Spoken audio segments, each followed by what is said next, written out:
পয়লা বৈশাখ সর্বজনীন বাঙালির সবচাইতে বড় উৎসব। তাই দেশের মতো আনন্দ উল্লাসের জোয়ারে ভাসছে দেশের বাইরে বাঙালি অভিবাসীরা। এই উৎসবের মধ্য দিয়ে বাঙালি তার আপন সংস্কৃতির ঐতিহ্যের আলোকে গৌরব বোধ করে নিজ জাতিসত্তাকে।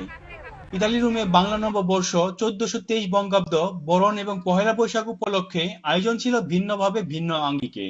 তুস্করণাবাসী, রোম মহানগর বিএনপি এবং বাঙালি খ্রিস্টান সম্প্রদায়ের আয়োজন ছিল উল্লেখযোগ্য।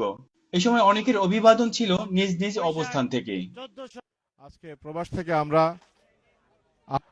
প্রবাস থেকে আমরা আহ্বান জানাই, বাংলাদেশের যে সরকার ক্ষমতায় অধিষ্ঠিত আছেন তারা তাদের আচরণ পরিবর্তন ঘটিয়ে বাংলাদেশ প্রবাসী সকল ভাই বোনদের জানাই বাংলা নববর্ষের শুভেচ্ছা, শুভ নববর্ষ।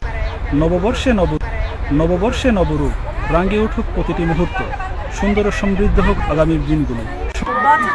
বছরটা সবার জন্য সুন্দর হোক, মনোবাসনা পূর্ণ হোক এবং সবার জন্য সফল হয়ে আলো, এই কামনাই করছি। দেশ বিদেশের সমস্ত ভাই বোনদেরকে জানাই বাংলাদেশের সকল ভাই বোনকে শুভ নববর্ষ। নববর্ষের শুভেচ্ছা, শুভ নববর্ষ। প্রথমে এই সনের নাম ছিল ফসলি সন, পরে বঙ্গাব্দ বা বাংলা বর্ষ নামে পরিচিতি লাভ করে। বাংলা নববর্ষ উদযাপনের ক্ষেত্রে রাজধানী ঢাকায় 1965 সালে যুক্ত হয়েছিল নতুন মাত্রা।